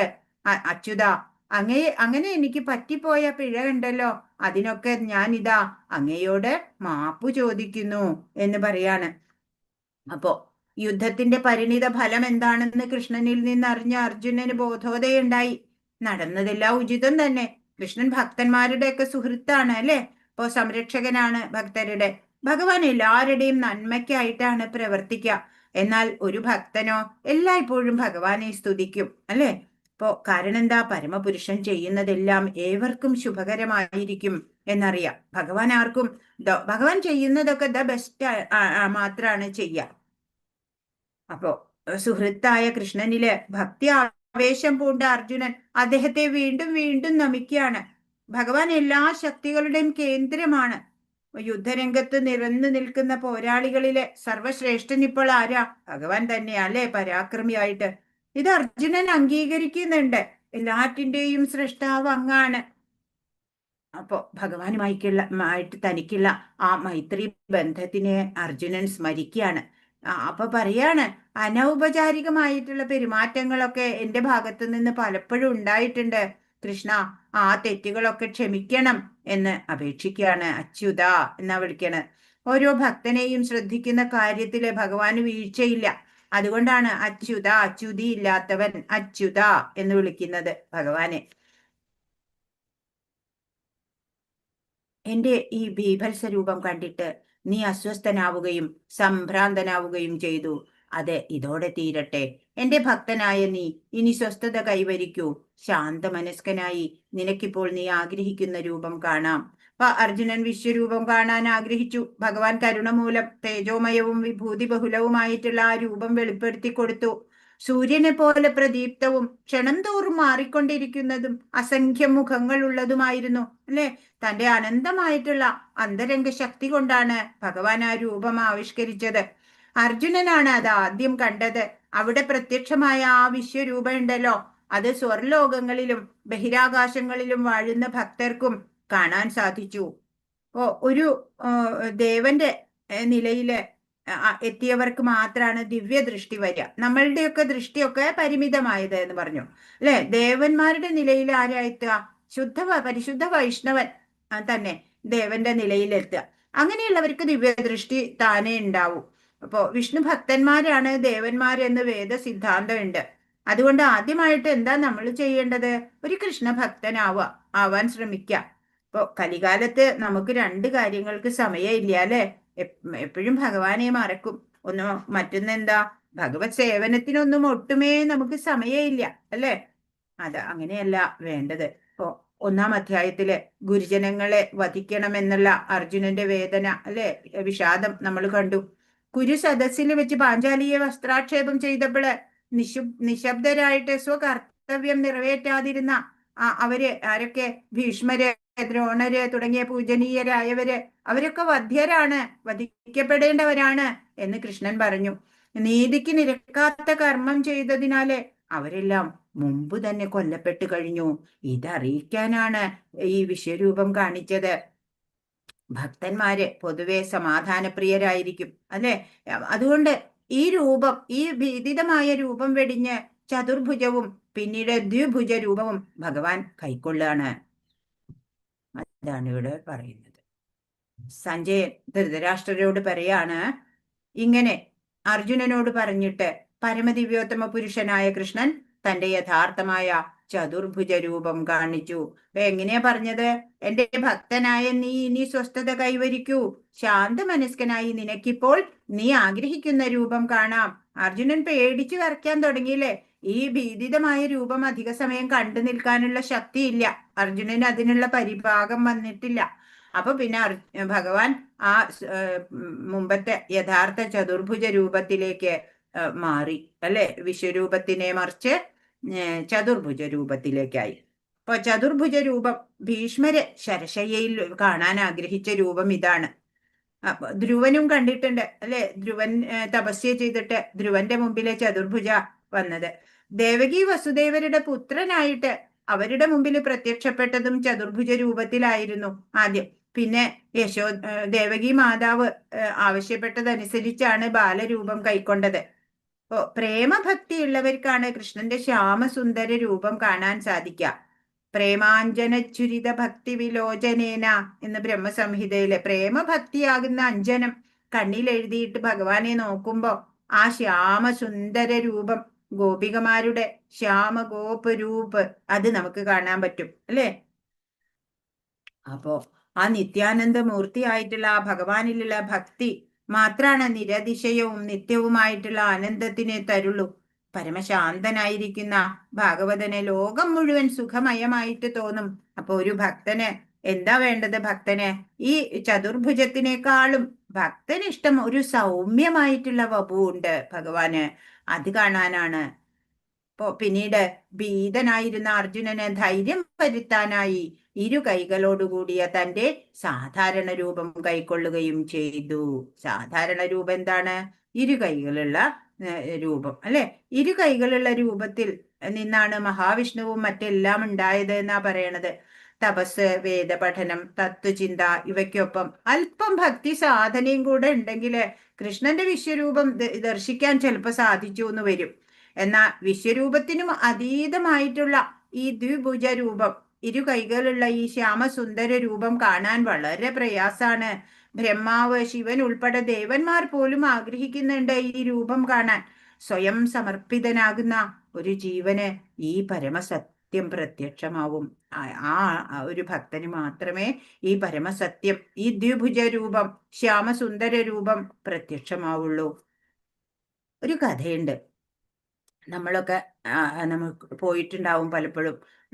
തൃപ്പുണിത്തറ പൂർണ്ണത്രയീശ ക്ഷേത്രം, അവിടെ സന്താന ഗോപാലം കഥ. ഒരു ബ്രാഹ്മണന്റെ മക്കളൊക്കെ മരിക്കുകയാണ് അല്ലെ? അപ്പോ 9 മക്കളും മരിച്ചു, 10ാമതും ഭാര്യ ഗർഭിണിയായി. അപ്പോൾ പറയാണ്, ഇങ്ങനെ കൃഷ്ണനോട് വന്ന് സങ്കടം പറയും ബ്രാഹ്മണൻ, എൻ്റെ എല്ലാ മക്കളും മരിച്ചു, എനിക്ക് ഒരു മകനെങ്കിലും വേണം. അപ്പൊ അർജുനൻ ഒന്നും നോക്കാതെ അർജുനൻ പറഞ്ഞു, പ്രോമിസ് കൊടുത്തു, ഞാൻ രക്ഷിക്കാം എന്ന് പറഞ്ഞു. അങ്ങനെ സൂതിഗ്രഹത്തിന് ചുറ്റും അമ്പുകളെ കൊണ്ട് ഒരു ബൗണ്ടറി ഉണ്ടാക്കി അർജുനൻ. കാവലു നിന്നു അവിടെ. ഇനി എങ്ങനെ ആ കുട്ടിയെ കൊണ്ടുപോകും ആരെങ്കിലും എന്ന് പറഞ്ഞ് അങ്ങനെ കാവല് നിന്നു. അപ്പോ ബ്രാഹ്മണ പത്നി പ്രസവിച്ചു. കുട്ടിയെ പോലും കാണാനില്ല. ഇതുവരെ കുട്ടി അവിടെ മൃതമായിട്ടുള്ള ശരീരം ഉണ്ടായിരുന്നു. പക്ഷേ ഇത്തവണ കുട്ടിയുടെ ശരീരം പോലും അവിടെ കാണാനില്ല. അങ്ങനെ അർജുനൻ പ്രോമിസ് എടുത്തിട്ടുണ്ടായിരുന്നു, ഞാൻ രക്ഷിച്ചില്ല എങ്കിലും ഞാൻ അഗ്നിപ്രവേശം ചെയ്യും എന്ന്. അങ്ങനെ നോക്കുമ്പോ കുട്ടിയുടെ ശരീരം പോലും അവിടെ ഇല്ലാണ്ടായി. എന്ത് പറയണു, അർജുനൻ പ്രതിജ്ഞ എടുത്ത പോലെ അഗ്നിയൊക്കെ കൂട്ടി അതിൽ ചാടാൻ പോയപ്പോഴേക്കും കൃഷ്ണൻ പിടിച്ചു, പറഞ്ഞു, അപ്പൊ എന്താ ഉണ്ടായേ? ഭഗവാനോട് ഒരു വാക്കുപോലും ചോദിക്കാതെ, ഭഗവാനിൽ മനസ്സൂന്നാതെ, ഞാൻ വില്ലാളി വീരനായ ഞാൻ രക്ഷിക്കും എന്നുള്ള ഭാവം അല്ലേ, അത് നടന്നില്ല അവിടെ. കൃഷ്ണൻ പറഞ്ഞു, പോട്ടേടോ, സാരില്ല, വരിക, താൻ ഇങ്ങോട്ട് വരിക എന്ന് പറഞ്ഞിട്ട് അർജുനനെ വിളിച്ചു. പോയി. എവിടേക്കാ പോയത്? വൈകുണ്ഠത്തിലേക്കാ പോയത്. അവിടെ നിന്ന് അവരെയൊക്കെ കൊണ്ടുവരാം എന്ന് പറഞ്ഞ് വൈകുണ്ഠത്തിലെത്തിയപ്പോഴ അവിടെ വിഷ്ണു അവിടെ എന്താ പറയാ, അനന്തശയനത്തിൽ വിശ്രമിക്കാണ്. അപ്പോഴ് അവിടുന്ന് എഴുന്നേൽക്കാൻ ശ്രമിച്ചു. അപ്പൊ പറഞ്ഞു, വേണ്ട, എഴുന്നേൽക്കണ്ട എന്ന് പറഞ്ഞു. അപ്പോഴ് പറഞ്ഞു, ഇത് എൻ്റെ ഒരു ലീല മാത്രമായിരുന്നു. എനിക്ക് ഈ ശ്യാമസുന്ദര രൂപം, അതും അർജുനനോടൊപ്പം ആ നരനാരായണന്മാരെ ഒപ്പം കാണാനുള്ള കൗതുകം കൊണ്ട് ഉണ്ടായ അതിൽ ഒരു ലീല ഞാൻ കാണിച്ചതാണ് എന്ന് പറഞ്ഞ് എല്ലാ മക്കളെയും, ആ ബ്രാഹ്മണന്റെ എല്ലാ മക്കളെയും തിരിച്ചു കൊടുക്കുന്നു. ഈ രൂപമാണത്രേ, ഈ എഴുന്നേൽക്കാൻ നിൽക്കുന്ന ഈ രൂപത്തിലാണ് എന്നാ പറയണേ ഈ വിഗ്രഹം, പൂർണ്ണത്ര ഈശന്റെ വിഗ്രഹം. ഹരേ കൃഷ്ണ. ഭക്ത്യാ ത്വനന്യയാ ശക്യ അഹമേവം വിധോർജുന ജ്ഞാതും ദ്രഷ്ടും ച തത്വേന പ്രവേഷ്ടും ച പരം തപ. പ്രിയപ്പെട്ട അർജുന, എന്നിൽ ഏകാഗ്രമായ ഭക്തി കൊണ്ട് മാത്രമേ എന്നെ ഇപ്പോൾ കാണുന്ന മട്ടിൽ നേരിട്ട് കാണാനും അറിയാനും സാധിക്കുകയുള്ളൂ. ഈ മാർഗത്തിൽ കൂടി മാത്രമേ എന്റെ നിഗൂഢതയിലേക്ക് പ്രവേശിക്കാൻ കഴിയൂ. ഇപ്പൊ ഭക്തിയോഗം ഏറ്റവും സൂപ്പറായത് അല്ലെ, ഭക്തിയോഗമാണ്. ഇപ്പൊ പറയാണ്, ഭഗവാനിലെ ഏകാഗ്രമായ ഭക്തി കൊണ്ട് മാത്രമേ ഈ ശ്യാമസുന്ദര രൂപം കാണാൻ സാധിക്കുള്ളൂ, കാണാനും അറിയാനും സാധിക്കുള്ളൂ. ഈ ഭക്തി യോഗത്തിൽ, ആ മാർഗത്തിൽ കൂടി മാത്രമേ ഈ എന്റെ നിഗൂഢതയിലേക്ക് പ്രവേശിക്കാൻ ഒരാൾക്ക് കഴിയൂ എന്ന് ഭഗവാൻ പറയാണ്. അപ്പൊ ആധ്യാത്മികമായിട്ടുള്ള പ്രവണതയുള്ളവർക്ക് നിരന്തരമായ കൃഷ്ണാവബോധം കൊണ്ടും ഭക്തിഭരിതമായ ഭഗവത് സേവനം കൊണ്ടും ദിവ്യ ദർശന ശക്തിയൊക്കെ ലഭിക്കും. കൃഷ്ണൻ പ്രത്യക്ഷനാവും. ശ്യാമസുന്ദരമൂർത്തിയായിട്ട് കാണുന്നത് വളരെ പ്രയാസകരാണ് എന്നാണ്. അപ്പോ ഭക്തിപൂർവം ഭഗവാനെ സേവിച്ചാല് ശ്യാമസുന്ദര രൂപവും കാണാൻ സാധിക്കും എന്ന് പറയാണ്. ഭഗവത് ധാമത്തിലേക്ക് തിരികെ എത്താനും സാധിക്കും. ഇപ്പൊ ഭക്തിയോഗം ഭഗവത്ഗീതയിലുടനീളം നമുക്ക് കാണാം അല്ലെ. ഭക്തിയോഗത്തിലൂടെയാണ് നമുക്ക് പദപ്രാപ്തി, പരമലക്ഷ്യം പ്രാപ്തി ഉണ്ടാവുള്ളൂ എന്ന് ഭഗവാൻ ഗീതയിലുടനീളം പറയുന്നത് അത് തന്നെയാണ്. ഇപ്പോ ഏകാഗ്രമായ ഭക്തി സാധന കൊണ്ട് കൃഷ്ണനെ അറിയാൻ സാധിക്കുള്ളൂ. വൈദിക ഗ്രന്ഥങ്ങളിൽ പറയുന്ന ആധികാരികമായിട്ടുള്ള നിബന്ധനകളൊക്കെ അനുസരിക്കണം, തപസ് അനുഷ്ഠിക്കണം അല്ലെ, തപശ്ചര്യയോടെ ജീവിതം നീക്കണം. അങ്ങനെ കഠിന പ്രയത്നം കൊണ്ട് നേടാവുന്ന ആ കൃഷ്ണഭക്തിയെ ഉദാരമായി വിതരണം ചെയ്ത ചൈതന്യ മഹാപ്രഭുവാണ് ഏറ്റവും വലിയ ദാനശീലൻ എന്ന് രൂപ ഗോസ്വാമി പറഞ്ഞിട്ടുണ്ട്. അന്നദാന മഹാദാനാണ് എന്ന് പറയും അല്ലെ. പിന്നെ പറയും ജ്ഞാനദാനാണ് നല്ലത് എന്ന്. പക്ഷെ ഈ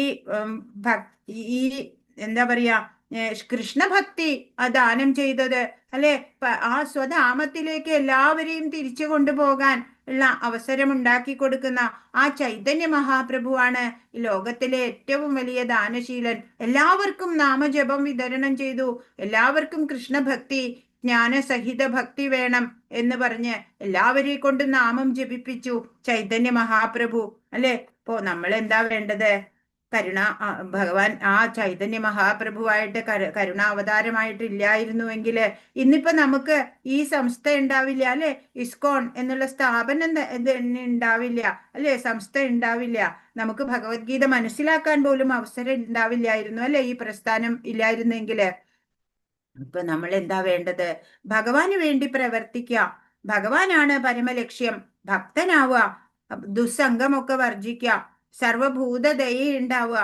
അങ്ങനെ ഭഗവാന്റെ അടുത്തേക്ക് പോകാൻ ഉള്ള യോഗ്യത നമുക്കും നേടാൻ സാധിക്കണം. ഹരേ കൃഷ്ണ.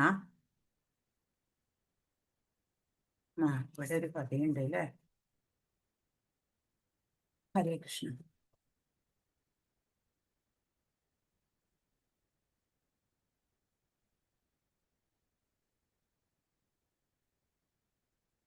അപ്പൊ ഇവിടെ കാണിച്ചിരിക്കുന്ന DT ആരാണെന്നറിയോ? ഇത് കണ്ടിട്ടുണ്ടോ ആരെങ്കിലും? ഇത് ഉടുപ്പി ശ്രീകൃഷ്ണനാണ്. ഒരു കഥയുണ്ട്.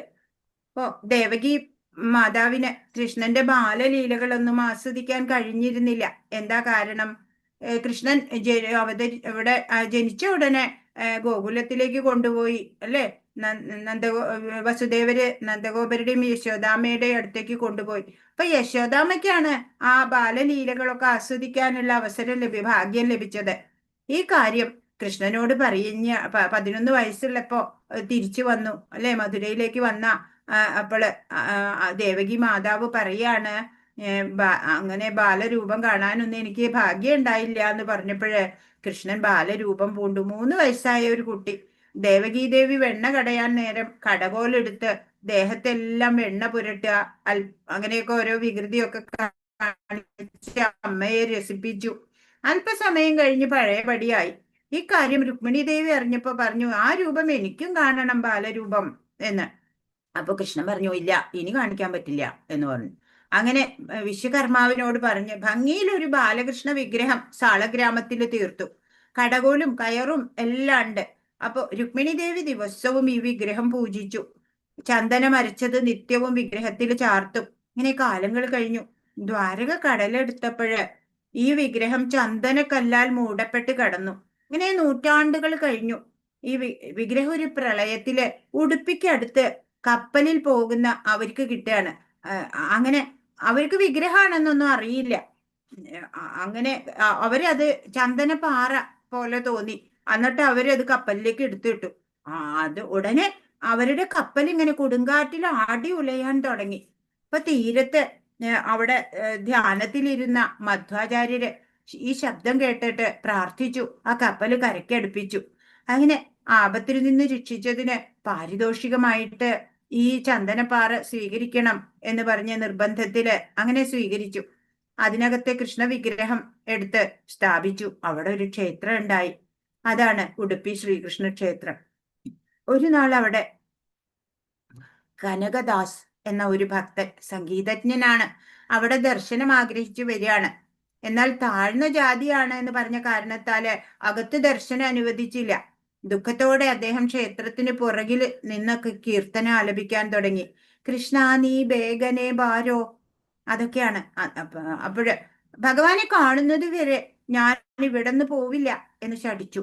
അവസാനം കിഴക്കോട്ട് ദർശനമായിരുന്ന ഭഗവാൻ പടിഞ്ഞാറോട്ട് തിരിഞ്ഞ് കനകദാസിന് ദർശനം നൽകി എന്നാണ്. ചുമര് വിണ്ടുപോയി. ഇന്നും അങ്ങനെയാണ് എല്ലാവർക്കും ദർശനമുള്ളത്. അവിടെ ഉടുപ്പി ശ്രീകൃഷ്ണ ക്ഷേത്രത്തിന്റെ കഥയാണ്. ഹരേ കൃഷ്ണ. വിശ്വരൂപം മറിച്ച് പിന്നീട് കൃഷ്ണൻ ചതുർഭുജനായ നാരായണ രൂപവും ഒടുവിൽ ദ്വിഭുജനായ സ്വരൂപവും കൈക്കൊള്ളുന്നുണ്ട്. വൈദിക സാഹിത്യത്തിൽ പറയപ്പെടുന്ന ചതുർഭുജ രൂപങ്ങളും മറ്റും ആദിമമായ ദ്വിഭുജ കൃഷ്ണരൂപത്തിൽ നിന്ന് ഉദ്ഭവിച്ചവയാണെന്ന് ഇതിൽ നിന്ന് മനസ്സിലാക്കാം. 55-ാമത്തെ ശ്രേഷ്ഠതരമായിട്ടുള്ള ധന്യമായ ശ്ലോകം. മത്കർമ്മകൃന്മത് പരമോ മദ്ഭക്ത സംഘവർജിത നിർവൈര സർവഭൂതേഷു യസമാമേതി പാണ്ഡവ. പ്രിയ അർജുന, എന്റെ ശുദ്ധ സേവനത്തിൽ ഏർപ്പെട്ടിരിക്കുന്ന കാമ്യകർമ്മങ്ങളുടെയോ ഊഹാപോഹങ്ങളുടെയോ മാലിന്യം കൂടാതെ എനിക്ക് വേണ്ടി കർമ്മം ചെയ്യുകയും എന്നെ ജീവിതത്തിന്റെ പരമലക്ഷ്യമായി കരുതുകയും സർവഭൂതങ്ങളോടും സുഹൃദ്രൂപേണ പെരുമാറുകയും ചെയ്യുന്ന ഭക്തൻ നിശ്ചയമായും എന്നെ തന്നെ പ്രാപിക്കും. ഡെഫിനറ്റ്ലി എന്നെ പ്രാപിക്കാം എന്ന് പറയാ. എന്തൊക്കെ വേണം? എങ്ങനെയുള്ള ആളായിരിക്കണം?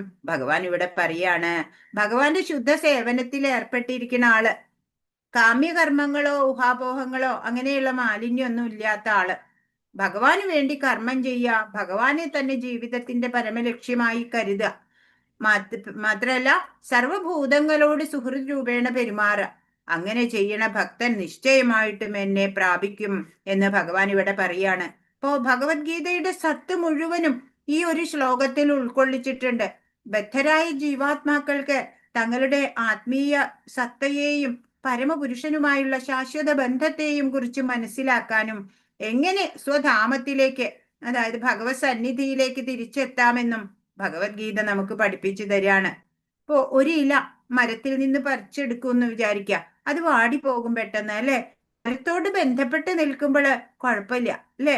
അപ്പൊ അതുപോലെ നമ്മള് ഭഗവാനോട് ബന്ധപ്പെട്ട് ജീവിക്കുക, അല്ലെങ്കിൽ നമുക്ക് യാതനകളായിരിക്കും ഉണ്ടാവുക. അപ്പോ അനന്യഭക്തി കൊണ്ടേ ഭഗവാനെ പ്രാപിക്കൂ എന്ന് പറഞ്ഞു അല്ലേ? ഇപ്പോ അടുത്ത അധ്യായത്തില് എങ്ങനെ ഭക്തി ചെയ്യാം, എങ്ങനെയുള്ള ഭക്തരെയാണ് ഭഗവാൻ ഇഷ്ടം, അതൊക്കെ നമുക്ക് അടുത്ത അധ്യായത്തിൽ ഭഗവാൻ പറഞ്ഞു തരുന്നുണ്ട്. അപ്പൊ ഇവിടെ എന്താ പറയണത്? ഭഗവാന്റെ ശുദ്ധ സേവനത്തിൽ ഏർപ്പെട്ടിരിക്കണം അല്ലേ? വേറെ ആഗ്രഹങ്ങളോ സംശയങ്ങളോ ഒന്നും വേണ്ട. ഭഗവാൻ ആയിക്കൊണ്ട് എല്ലാ കർമ്മവും ചെയ്യാം, ഭഗവാനെ മാത്രം ലക്ഷ്യമായിട്ട് കരുതുക, പിന്നെ സർവഭൂതങ്ങളോടും ദയയോടെ പെരുമാറുക. ഇത്രേ വേണ്ടൂ ഭഗവാനെ പ്രാപിക്കാം എന്ന് ഭഗവാൻ ഇവിടെ ഉറപ്പ് തരികയാണ് നമുക്ക്. അപ്പൊ പിന്നെ നമുക്ക് അത് ചെയ്യല്ലേ വേണ്ടൂ. എത്ര ഈസിയാണ് അല്ലേ? പക്ഷെ അത് നമ്മൾ ആദ്യം അറിഞ്ഞിരുന്നില്ല, ഇപ്പൊ നമ്മൾ അത് അറിഞ്ഞു. ഇനി നമുക്ക് അത് ചെയ്യേ വേണ്ടൂ അല്ലേ? ഹരേ കൃഷ്ണ. അപ്പോ എല്ലാവരെയും ഭക്തിയിലേക്ക് ഉയർത്താൻ ഈ വിരാട് രൂപം കൊണ്ട് സാധിച്ചു അല്ലെ? ഭഗവാന്റെ ആ പരമ തേജസ് ഒന്ന് നേരിൽ കാണിക്കാമോ എന്ന് വിനയത്തോട് അർജുനൻ ആവശ്യപ്പെട്ടു. ഭഗവാൻ ദിവ്യ ദർശനമരുളാണ്. അങ്ങനെ തന്റെ ഈശ്വരത്വം അസന്നിഗ്ധമായി സ്ഥാപിച്ചു. പിന്നീട് തന്റെ സർവാംഗ സുന്ദരമായ മനുഷ്യരൂപം അല്ലെ, മൂലരൂപം അത് കാണിച്ചു. പരിശുദ്ധ ഭക്തന് മാത്രമേ ഈ രൂപം ദർശിക്കാനാവൂ. സൗമ്യ വപു എന്നാ പറയാ. ഇപ്പൊ നമ്മുടെ മക്കളുടെ ഗുണഗണങ്ങളൊക്കെ എല്ലാവരും അറിയണം എന്ന് നമ്മൾ ആഗ്രഹിക്കും. അതുപോലെ നമ്മൾ ഇഷ്ടപ്പെടുന്ന ഭഗവാന്റെ മഹിമ എല്ലാവരും അറിയണം എന്ന് അർജുനനെ പോലെ നമുക്കും ആഗ്രഹിക്കാം അല്ലെ? ഭഗവാന്റെ ഗുണങ്ങളിലാണ് അർജുനൻ ആകൃഷ്ടനായത്. നമ്മളൊക്കെ ഭൗതികമായിട്ടുള്ള ധനത്തിനോടൊക്കെ ആഗ്രഹിക്കണ പോലെ അല്ല ഈ ആഗ്രഹം. ഇത് ആത്മീയമായിട്ടുള്ള ആധ്യാത്മികമാണ്, സ്പിരിച്വലാണ്. ഇപ്പൊ ബ്രഹ്മാണ്ഡ ശക്തി പ്രകടനം അതാണ് ഇവിടെ നമ്മൾ കണ്ടത്. ഇപ്പൊ കലികാലത്ത് ഉണ്ടാവാനിടയുള്ള ആൾദൈവങ്ങൾക്കൊക്കെ ഒരു താക്കീതായിട്ടാണ് ഇത്. ഇപ്പോ ശ്രീല പ്രഭുപാദ് പറയും, ഭഗവത്ഗീതയിലുള്ളതിന് ഉപരി ആയിട്ട് കൃഷ്ണനെ അറിയാൻ ഇനി ഒന്നുമില്ല ബാക്കി. ഇപ്പൊ ഭഗവാനെ നമ്മൾ സ്നേഹിക്കുക, പ്രേമഭക്തിയോടെ സേവനം ചെയ്യുക, ഇത്രേ വേണ്ടൂ. സർവഭൂതങ്ങളോടും സർവജീവജാലങ്ങളോടും ദയ പുരസരം പെരുമാറുക. ഇത്രയും ചെയ്താൽ നമുക്ക് ഭഗവത് പ്രാപ്തി ഉണ്ടാവും എന്ന് ഭഗവാൻ തന്നെ നമുക്ക് ഉറപ്പ് തരാണ്. ഹരേ കൃഷ്ണ കൃഷ്ണ കൃഷ്ണ ഹരേ ഹരേ, ഹരേ രാമ രാമ രാമ ഹരേ ഹരേ. വാഞ്ചാകൽപതരുഭ്യശ്ച കൃപാ സിന്ധുഭ്യ ഏവ ച പതിതാനാം പാവനേഭ്യോ വൈഷ്ണവേഭ്യോ നമോ നമഃ. അനന്തകോടി വൈഷ്ണവ വൃന്ദ കി ജയ്, ശ്രീല പ്രഭുപാദ് കി ജയ്, ഗുരു മഹാരാജ് കി ജയ്. ഹരേ കൃഷ്ണ. ഇന്ന് പറഞ്ഞതിൽ എന്തെങ്കിലും സംശയം ഉണ്ടെങ്കിൽ ചോദിച്ചോളൂ. ഹരേ കൃഷ്ണ.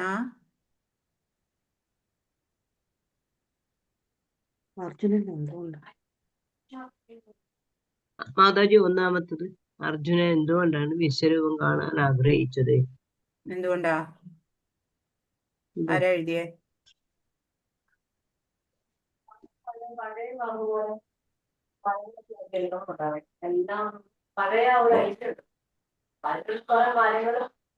ഭഗവാന്റെ അചിന്ത്യ ശക്തികള് അറിയാൻ വേണ്ടിട്ട് അല്ലേ? ഒന്നുകൂടെ ഭഗവാനെ കുറിച്ച് അറിയാൻ വേണ്ടി. അതെ, ഭഗവാന്റെ ആ ദിവ്യത്വമൊക്കെ അർജുനൻ അറിയാം. എങ്കിലും ആ വിശ്വ ആവിഷ്കാരത്തില് അങ്ങ് എങ്ങനെയാണ് ഉൾച്ചേർന്ന് നിൽക്കുന്നത് എന്ന് കാണാൻ ആഗ്രഹമുണ്ട് എന്നാ പറയണേ. ഈ പ്രപഞ്ചമാകെ നിറഞ്ഞിട്ടാണ് ഭഗവാന്റെ ചൈതന്യം ഉള്ളത് എന്നൊക്കെ ഭഗവാൻ മുമ്പ് നമുക്ക് പറഞ്ഞു തന്നു. അപ്പോള് എല്ലാം അറിയാം, ഭഗവാൻ നേരിട്ടിപ്പോ മുമ്പിൽ നിൽക്കുന്നുണ്ട് അല്ലെ? പക്ഷെ ഈ വിശ്വ ആവിഷ്കാരത്തിൽ എങ്ങും അങ്ങ് ഉൾച്ചേർന്ന് നിൽക്കുന്നത് എങ്ങനെയാണ് എന്ന് കാണാൻ എനിക്ക് ആഗ്രഹമുണ്ട്. അതുകൊണ്ട് വിശ്വരൂപം കാട്ടിത്തരൂ എന്ന് പറയാണ്. എന്റെ മറ്റവതാരങ്ങളുടെ പ്രത്യേകത എന്താണ്? മറ്റവതാരങ്ങളുടെ പ്രത്യേകത വിശ്വരൂപം നേത്രങ്ങൾക്ക് ഞാൻ ദൃശ്യനാവില്ല. ദിവ്യ അത് ശരിക്കുള്ള സ്ഥിരമായിട്ടുള്ള അവതാരമാണ്. മറ്റുള്ള അവതാരത്തിൽ ഇതൊക്കെ ഇത് ടെമ്പററി ആണ് അല്ലേ? വിശ്വരൂപം ടെമ്പററി ആണ്. കുറച്ചു നേരം അർജുനന് വേണ്ടി കാട്ടിക്കൊടുത്തു, അതല്ലെങ്കിൽ 1-2 പ്രാവശ്യം മറ്റുള്ള സന്ദർഭങ്ങളിലും കാണിച്ചു, അപ്പൊ തന്നെ മറച്ചു അല്ലേ? മറ്റവതാരങ്ങൾ എന്ന് പറഞ്ഞാൽ അത് ലീലകൾ കാണിച്ചിട്ടാണ് ഇവിടുന്ന് മറയുന്നുള്ളൂ. ഇതങ്ങനെയല്ല, വെറുതെ ഒരു ദൃശ്യം ഉണ്ടാക്കി കൊടുത്തു, മറിഞ്ഞു.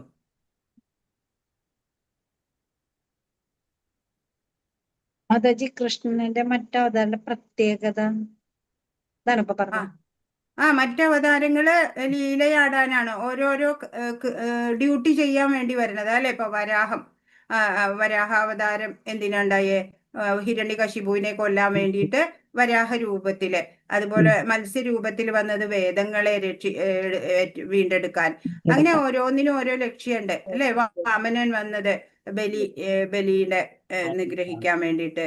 അങ്ങനെ ഒരു അഹങ്കാരം ഒക്കെ തീർക്കാൻ അല്ലെ, ആസുരികമായിട്ടുള്ള ഇതൊക്കെ തീർക്കാൻ വേണ്ടിയിട്ട് വാമനൻ വന്നു. ശ്രീരാമചന്ദ്ര പ്രഭു അതുപോലെ തന്നെ അല്ലെ, അധർമ്മത്തിന്റെ ഇതിനു വേണ്ടിയിട്ട് വന്നു അല്ലെ. മര്യാദാ പുരുഷോത്തമനായിട്ട് ജീവിച്ചു കാണിച്ചു അല്ലെ. ആ അവതാരം ഇങ്ങനെ ഒരു ദൃശ്യം കാണിച്ചു മറിയല്ല ചെയ്യണത്. ഓരോ അവതാരത്തിനും ഓരോ ലക്ഷ്യമുണ്ടായിരുന്നു. അതെ. സഞ്ജയൻ കണ്ട വിശ്വരൂപ എങ്ങനെയാണ് ധൃതരാഷ്ട്രർക്ക് ഉപമിച്ചു കൊടുക്കുന്നത്? അതെങ്ങനെയായിരുന്നു? 1000 അല്ലെ, സൂര്യചന്ദ്ര വിശ്വവ്യാപ്തമായ രൂപത്തിൽ ഇതൊക്കെ എഴുതണം. 10, 11 ഒക്കെ എഴുതേണ്ടി വരും. അത്ഭുതാവഹവും തേജോമയവും അമേയവും സർവവ്യാപ്തമായിരുന്നു ആ രൂപം. 1000 സൂര്യന്മാർ ഒരേ സമയം ഉദിക്കുന്ന പ്രകാശം അല്ലെ, അങ്ങനെയൊക്കെ എഴുതണം. ഈ 10, 11, 12 കുറെ ചെറുതാക്കി എഴുതേണ്ടി വരും. 11, 12. ശ്ലോകം 26, 27 എന്താണ് പറയുന്നത്? എന്താ പറയണേ? ധൃതരാഷ്ട്ര പുത്രന്മാരും അവരെ സഹായിക്കുന്ന രാജാക്കന്മാരും ഭീഷ്മർ, ദ്രോണർ, കർണൻ എന്നിവരും നമ്മുടെ യോദ്ധാക്കളിൽ പ്രമുഖരും എല്ലാം നശിക്കും അല്ലെ. ഭഗവാന്റെ വായ്ക്കുള്ളിലേക്ക് കടന്നു പോവുകയാണ്. ദംഷ്ടകൾക്കിടയിൽപ്പെട്ട് അവരുടെ ശിരസ്സുകൾ ചതഞ്ഞറിയുന്നു.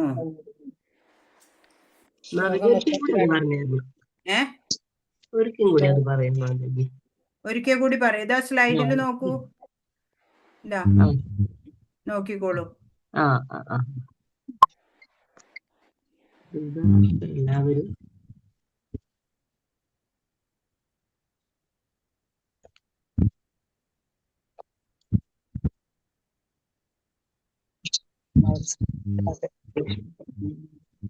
രാജാക്കന്മാരും ഭീഷ്മർ, ദ്രോണർ എന്നിവരും നമ്മുടെ യോദ്ധാക്കളിൽ അങ്ങയുടെ ഭീകരങ്ങളായ വാക്കുകളിലേക്ക് വേഗത്തിൽ കടന്നു പോവുകയാണ്. പതഞ്ഞറിയുന്നു.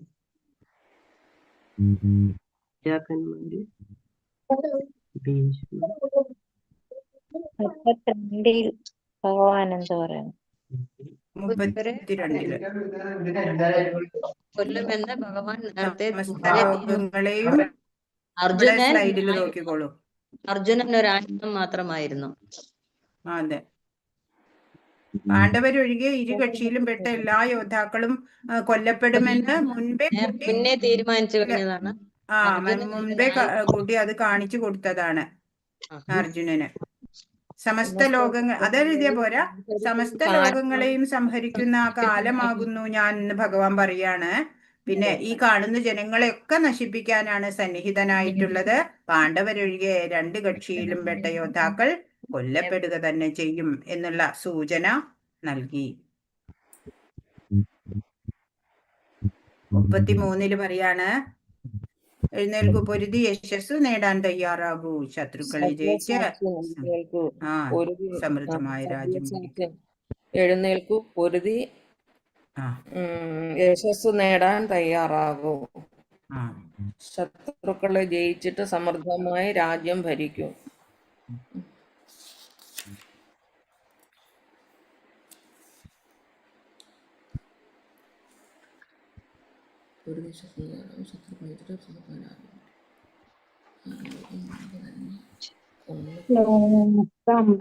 സുദർശനം. സുദർശൻ എന്ന് പറയുന്നത് കൊണ്ട് എന്താണ് അർത്ഥമാക്കുന്നത്? സുദർശം. 52 ഇവിടെ കൊടുത്തിട്ടില്ലേ അല്ലെ? അത് സൗമ്യ വപുവാണ്. സുദുർദർശം എന്ന് പറഞ്ഞ ഭഗവാന്റെ ഇരുഭുജ രൂപം, ദ്വിഭുജ രൂപം. അതാണ് ശാന്ത രൂപം, ശാന്തമായ രൂപം. അതാണ് യഥാർത്ഥ പ്രേമ ഭക്തിയുള്ള ഭക്തര് കാണാൻ ആഗ്രഹിക്കുന്ന സൗമ്യ വപു. ഈ രൂപം ഇവിടെ കാണിച്ചിട്ടുള്ള ഈ രൂപം അത് കാണാൻ സദുർദർശം എന്ന് പറയുന്നത് കൊണ്ട് എന്താണ് അർത്ഥമാക്കുന്നത്? സദുർദർശം എന്ന് പറഞ്ഞാൽ ഭഗവാന്റെ ദ്വിഭുജ രൂപം, ശാന്തമായിട്ടുള്ള എന്താ സൗമ്യ വപു എന്നാണ് അതിന് പറയാ. സൗമ്യ വപു, സൗമ്യമായിട്ടുള്ള ശരീരം, അത് കാണാനാണ് ഭക്തര് കൂടുതൽ ആഗ്രഹിക്കുന്നത്. അത് വിരളമായിട്ടേ കാണാനും സാധിക്കുള്ളൂ. അതാണ് ആ രൂപമാണ് സദുർദർശം എന്ന് പറയണുണ്ട്. ഈ രൂപം ഇപ്പൊ ഇവിടെ കാണിച്ചിട്ടില്ലേ, ആ രൂപത്തിൽ കാണാന്. ഇനി 54 എങ്ങനെയാണ് അറിയാൻ കഴിയുക? ഇവിടെ എഴുതിയിട്ടുണ്ട്, സ്ലൈഡ് നോക്കി. മാത്രമേ ഭഗവാനെ കാണാൻ സാധിക്കുകയുള്ളൂ. ഭക്തി കൊണ്ട് മാത്രമേ ഭഗവാന്റെ നിഗൂഢതയിലേക്ക് പ്രവേശിക്കാൻ കഴിയൂ.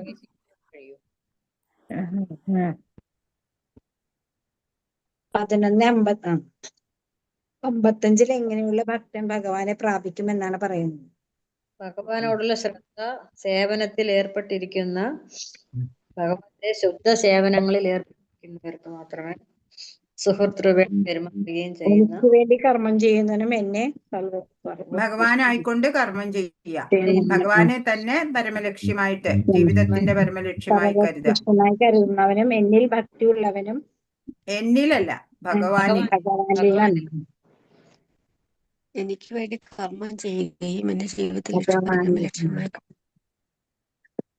അങ്ങനെയുള്ള കാര്യങ്ങൾ മാത്രം, സിമ്പിൾ ആയിട്ടുള്ള കുറച്ച് കാര്യങ്ങൾ മാത്രം ചെയ്താൽ മതി, ഭഗവാനെ പ്രാപിക്കാം എന്ന് ഈ അധ്യായത്തിലൂടെ ഭഗവാൻ പറഞ്ഞു തന്നു. ഇനി എന്തെങ്കിലും ഉണ്ടോ സംശയം? മാതാജി ഇല്ലേ മതി.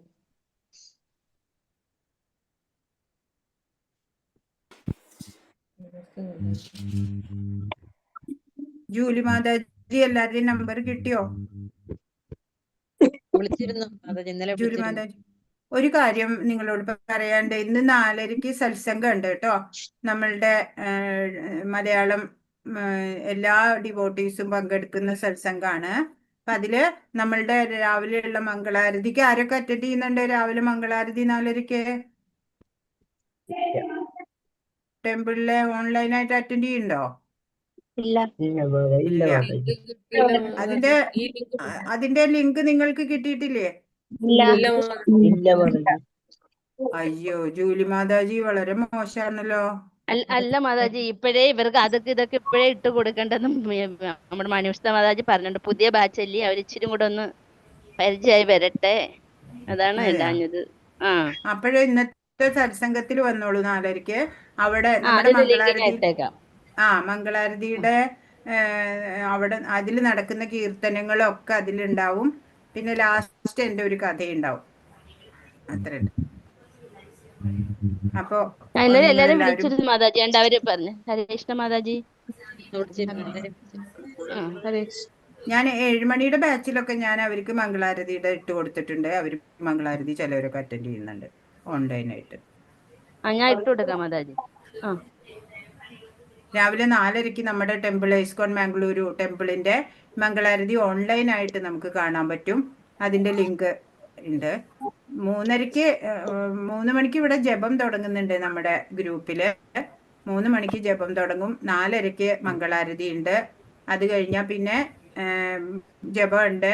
പിന്നെ 5:45 ഭാഗവത ക്ലാസ്സസ് ഉണ്ട് മലയാളത്തില്. അത് നിങ്ങൾക്ക് കേൾക്കണമെങ്കിൽ അതിന്റെ ലിങ്കും ഇടാം.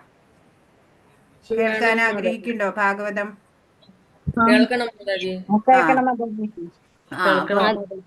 അപ്പൊ ഭാഗവതത്തിന്റെ ലിങ്ക് 5:45 ഭാഗവതം ഉണ്ട്. എല്ലാ ദിവസവും ഉണ്ടാവും. എല്ലാ ദിവസവും ഉണ്ട് മാതാജി. അതെ, അത് വേണ്ടുന്നവര് എന്റെ ഫോണിലോട്ട് ഒന്ന് മെസ്സേജ് ഇടണം, എന്നാൽ അവർക്ക് ലിങ്ക് അയച്ചു തരാം. ജൂലി മാതാജിയുടെ അതെ, അങ്ങനെ മനുഷ്യ മാതാജി പറഞ്ഞത് ആവശ്യമുള്ളവർക്ക് മാത്രം മെസ്സേജ് അയച്ചു കൊടുക്കാൻ എനിക്ക് പറഞ്ഞിട്ടുണ്ട്. എനിക്ക് വേണം അല്ല മാതാജി. മാതാജി ഇപ്പൊ അത് കൊറേ അതെ. ആയിട്ടുണ്ടാവില്ല അപ്പൊ ഭാഗവത ക്ലാസ്. ഭാഗവത ക്ലാസ് ഇപ്പൊ കുറച്ച് ആയിട്ടുണ്ട്. ഒന്നാമത്തെ കുറച്ചായിട്ടേ ഉള്ളു. സ്കന്ധത്തിലെ 7-8 അധ്യായം ആയിട്ടുണ്ട് തോന്നണു. മാതാജി കാലത്താണോ വൈകിട്ടാണോ? പാത ക്ലാസ് എനിക്കും കാര്യം പഠിക്കണമായിരുന്നു. പക്ഷെ ഞാനിപ്പോ യുക്കാരായതുകൊണ്ട് ഇച്ചിരി ബുദ്ധിമുട്ടുണ്ട്. സമയം അല്ല മാതാജിക്ക് പറ്റിയ വേറെ സമയം 3 സമയത്തുണ്ട് നമുക്ക് ഭാഗവതം. ഏതെല്ലാം സമയം? 2:45 2:25 മാതാജി 2:25 പിന്നെ 8 മണിക്കോ ആ രാത്രി 8 മണിക്കാ തോന്നുന്നു ഉണ്ട്. 1 3 മണിക്കൂർ സമയത്ത് സമയം 1 മണിക്കൂർ തന്നെയാ? അല്ലല്ല അരമണിക്കൂറേ ഉള്ളു. അരമണിക്കൂർ 3 സമയത്തുണ്ട്. ഏതാ സ്യൂട്ടബിൾ സമയം എന്ന് വെച്ചാൽ സമയം ഒന്ന് അതില് പറയാമോ മാതാജി? 2:25 5:45 2:25 രാത്രി ഉണ്ടല്ലോ മാതാജി. അതറിയാമല്ലോ. ഇത് രണ്ടിലും ഞാൻ അഡ്മിൻ, അതുകൊണ്ട് ഇത് അറിയാം. രാത്രി 8:30-ക്കാണെന്ന് തോന്നുന്നു. 8:30-ക്കോ മറ്റോ ഷോർട്ട് ക്ലാസ് ഉണ്ട്. 6 മണിക്കൂർ ക്ലാസ് ഉണ്ട് ഭാഗവതം. 7 മണിന്റെ അഡ്മിൻ ആരാണ്? 7 മണിയുടെ അഡ്മിൻ ആശ മാതാജി, റീന മാതാജി. ഇന്നത്തെ സത്സംഗത്തിന്റെ ഇപ്പൊ ഇടൂലേ മാതാജി? നാളെ കണ്ടത് ഇപ്പൊ ഇടാം, ലിങ്ക് ഇട്ടേക്കാം. മാതാജി ഇത് എത്ര നേരം കാണും? 2:25 എന്താ ഇത് എത്ര സമയം കാണും ക്ലാസ് ഭാഗവതം? അരമണിക്കൂർ. മണിക്കൂർ. 2:25 ഉച്ച സമയമല്ലേ മാതാജി? അതെ ഉച്ചക്ക്. അതിൽ ചേരണമായിരുന്നു. അത് മെസ്സേജ് ഇട്ടാൻ പറ്റുമോ? എന്റെ ഫോൺ നമ്പറിലോട്ട് മെസ്സേജ് ജൂലി ഇട്ടാൻ പറ്റും. മാതാജിക്ക് മാതാജി ഇടാം മാതാജി. ഹരേ കൃഷ്ണ മാതാജി. ഹരി. ഭാഗവതത്തിന്റെ ബുക്കില്ല മാതാജി. കുഴപ്പമില്ല, അവിടെ കാണിക്കും. സ്ക്രീനില് ഇത് കാണിക്കും.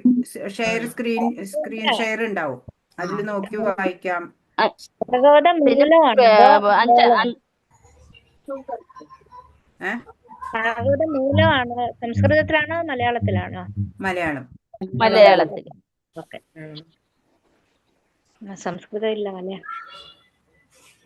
അല്ല, സംസ്കൃതത്തിലുള്ള ശ്ലോകങ്ങൾ മലയാളത്തില് വായിക്കാൻ പറ്റും. ശ്ലോകം എപ്പോഴും സംസ്കൃതം തന്നെ. ഭഗവത്ഗീത ശ്ലോകം സംസ്കൃതല്ലേ? ഭഗവത്ഗീത നമ്മൾ മലയാളത്തിൽ വായിക്കണോന്ന് മാത്രം. മലയാളം മാത്രമേ ഉള്ളൂ ഭാഗവതം. ലിപി മാത്രം മലയാളം. അത്രേ ഉള്ളൂ. സംസ്കൃതം തന്നെയാണ് ശ്ലോകമൊക്കെ. അതില്ല. ഹരേ കൃഷ്ണ. അപ്പൊ നമുക്ക് 4:30-ക്ക് കാണാം കേട്ടോ. എല്ലാവർക്കും പ്രണാമം.